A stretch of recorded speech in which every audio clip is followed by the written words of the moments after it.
On June 26, Alexandria Ocasio-Cortez, 28, became the Democratic Party's nominee for the 14th District of New York.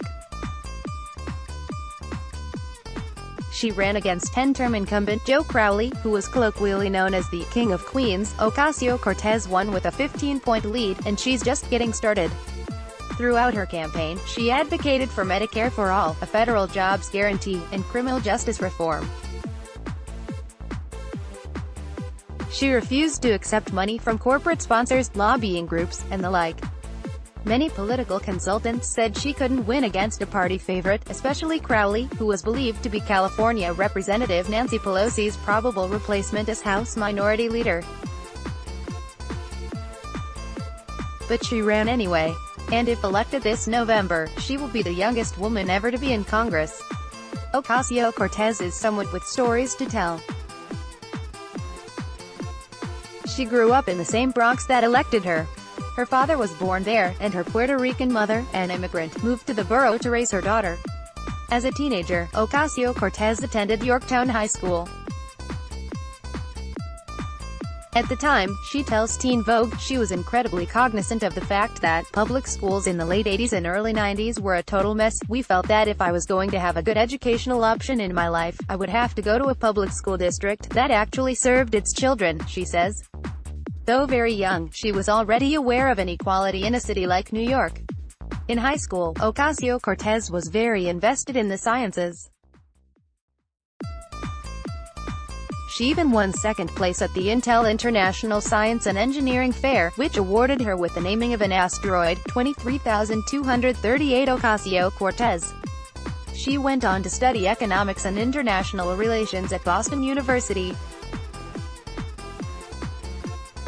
During her time there, she interned in the immigration office of Senator Ted Kennedy, DMA, where she first started to grasp the influence money has in politics.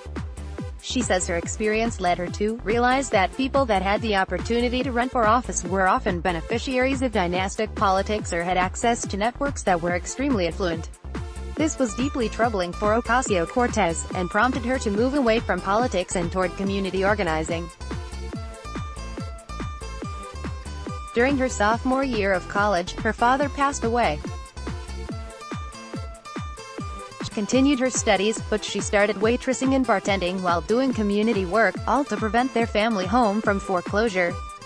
She didn't have the ability to just focus on her community organizing, but refused to let economic obstacles deter her from pursuing her true passion, helping others. After graduating from college, she returned to the Bronx. She worked a job at a taco shop per bar while simultaneously serving as education director for the National Hispanic Institute. In 2016, she volunteered for Senator Bernie Sanders' DVT presidential campaign, an experience she found incredibly inspiring.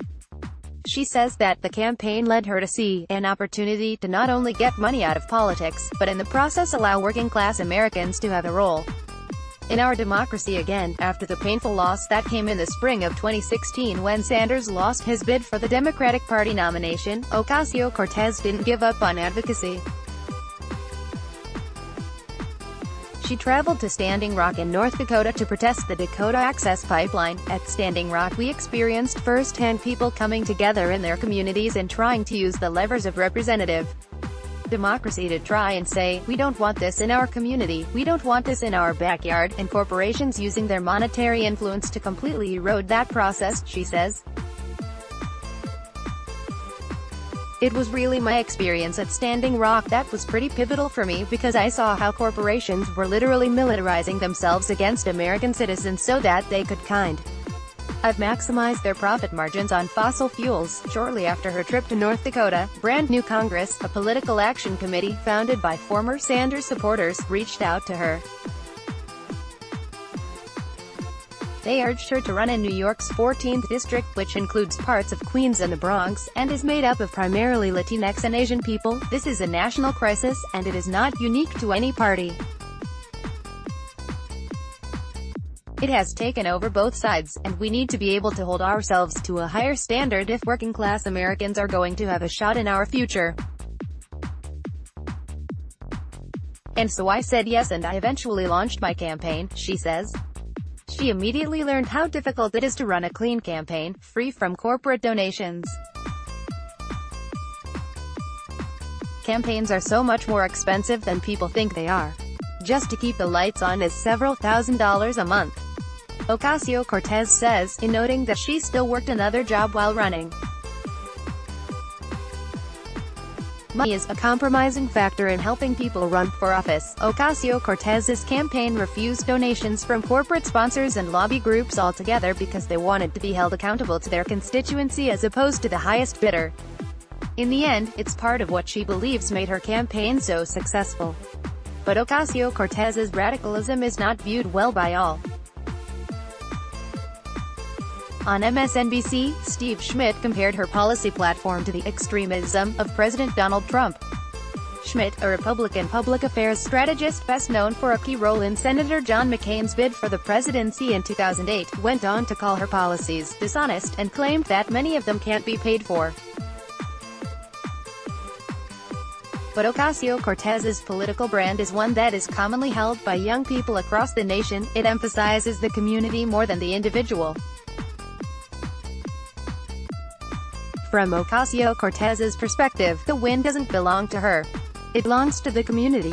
In the past few days, she's reaffirmed that her entire team accomplished the impossible. Volunteers for her campaign came from out of state. They came from different lifestyles, beliefs, and socioeconomic backgrounds. We received help from so many people.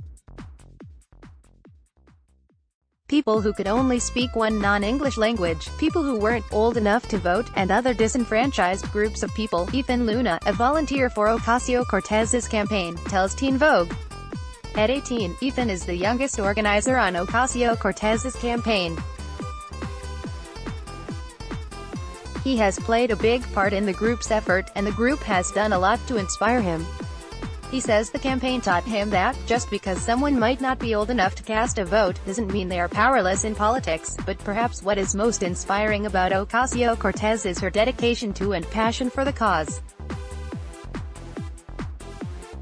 She refuses to adhere to tradition.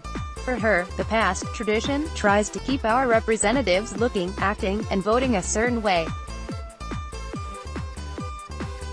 But if we don't allow ourselves to be intimidated, we can fight these fights and win them, she says. Interview conducted as a part of the Dear America Story Project. Get the Teen Vogue take. Sign up for the Teen Vogue weekly email. Rated, why is forgiveness always expected from the Black community after violence occurs? Check this out.